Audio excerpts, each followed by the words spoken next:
सेठ R D. Agarwal Hindi higher secondary school. विषय वाणिज्य व्यवस्था और संचालन।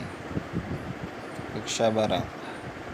मैं H.O. अग्रवाल स्कूल के यूट्यूब चैनल में आपका हार्दिक स्वागत करता हूं। पिछले वीडियो में हमने संचालन के सिद्धांत का अर्थ देखा। आज हम बात करने वाले हैं संचालन के सिद्धांत के स्वरूप या लक्षणों की। अपने ने पिछले वीडियो में संचालन के सिद्धांत का अर्थ देखा था कि मानवीय व्यवहारों को अनुकूल बनाए रखने के लिए जो नीति नियम एवं सिद्धांत स्थापित किए जाते हैं जिससे लक्ष्य प्राप्ति सरल हो जाती है उसे संचालन के सिद्धांत कहते हैं। यह सिद्धांत जड़ नहीं है परंतु परिवर्तनशील है। यह सिद्धांत कार्य करने के लिए एक मार्गदर्शक की भूमिका निभाते हैं जो कार्य और कारण का संबंध स्थापित करते हैं। कार्य कारण का संबंध यानी एक दूसरे पर आधारित हो ऐसा संबंध।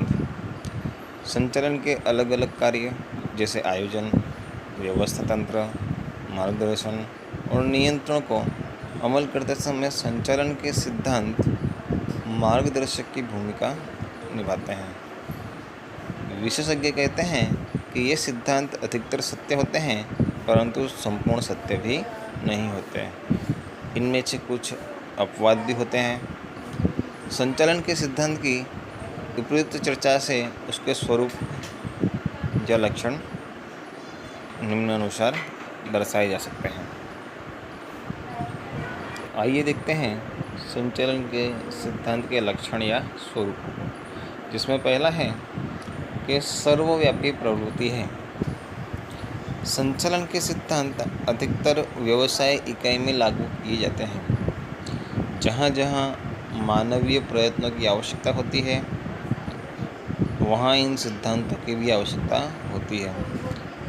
व्यवसाय इकाई के प्रकार, स्वरूप, प्रवृत्ति और कद के अनुरूप संचालन के सिद्धांत की मात्रा को लागू किया जाता है और उसमें आवश्यकता अनुसार परिवर्तन भी किया जा सकता है। व्यवसाय इकाई में संचालन के सिद्धांत का अधिक उपयोग होने से इसे सर्वव्यापक या सार्वत्रिक प्रवृत्ति कहते हैं। दूसरा है परिवर्तनशीलता। जैसा कि अपने पहले ही चर्चा करी है कि संचालन के सिद्धांत जड़ नहीं है परंतु परिवर्तनशील है। संचालक को जब और जैसी परिस्थिति में आवश्यक लगे वहाँ उसमें परिवर्तन की गुंजाइश होती है। विविध परिस्थितियों में यह सिद्धांत अनुकूल न लगे तब संचालक को इनमें परिवर्तन करने की छूट होती है। जैसे कार्य विभाजन का सिद्धांत। कार्य विभाजन का सिद्धांत अर्थात कार्य को अलग अलग व्यक्तियों के बीच में उनकी क्षमता के अनुसार बांटना। अब यह सिद्धांत विशाल आकार की इकाई होगी तो उसमें एक समान रूप से लागू किया जा सकता है, परंतु यदि छोटी इकाई हुई उतने ही मात्रा में कार्य विभाजन का सिद्धांत लागू नहीं किया जा सकता। इसलिए कहा जाता है कि संचालन के सिद्धांत परिवर्तनशीलता रखते हैं। तीसरा है सामान्य मार्गदर्शक। संचालन के सिद्धांत अलग अलग परिस्थितियों में से अलग अलग विशेषज्ञों द्वारा अपने अनुभव का निचोड़ का फल है। व्यवसाय इकाई का संचालन करते समय इकाई की विषम और जटिल समस्याएं आती है। प्रत्येक समस्या का स्वरूप इकाई के अनुसार विभिन्न होता है जो हर परिस्थिति में हर इकाई को समान परिणाम नहीं दे सकता। इससे संचालन के सिद्धांत को प्रत्येक इकाई में सख्ती से लागू नहीं किया जा सकता, परंतु सिद्धांतों की मात्र मार्गदर्शक के रूप में अनुकूल परिस्थिति में उपयोग करके इच्छित परिणाम को प्राप्त किया जा सकता है। अर्थात यह सिद्धांत सख्ती से लागू नहीं करना है परंतु इसे मार्गदर्शक के रूप में हमें देखना है। यह सिद्धांत मार्गदर्शक की भूमिका निभाते हैं। फिर चौथा है मानवीय व्यवहारों पर आधारित।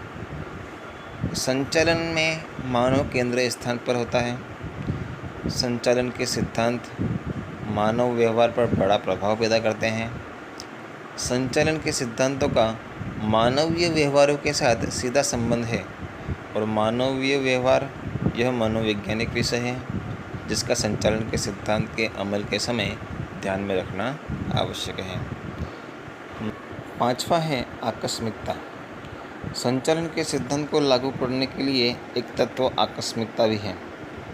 किसी एक निश्चित अनिवार्य परिस्थिति में इन सिद्धांतों के उपयोग द्वारा इकाई आवश्यक निर्णय लेकर लक्ष्य सिद्धि सरल कर सकती है, जैसे कि कर्मचारी को योग्य एवं उचित वेतन का भुगतान करना चाहिए। यह आकस्मिक या आवश्यकता के आधार पर प्रभावशाली तत्वों को ध्यान में रखकर निश्चित किया जा सकता है। यह प्रश्न हमें संचालन के सिद्धांत का अर्थ और उसके लक्षण या स्वरूप पूछे जाए तो ये 5 मुद्दे हमें लिखने हैं।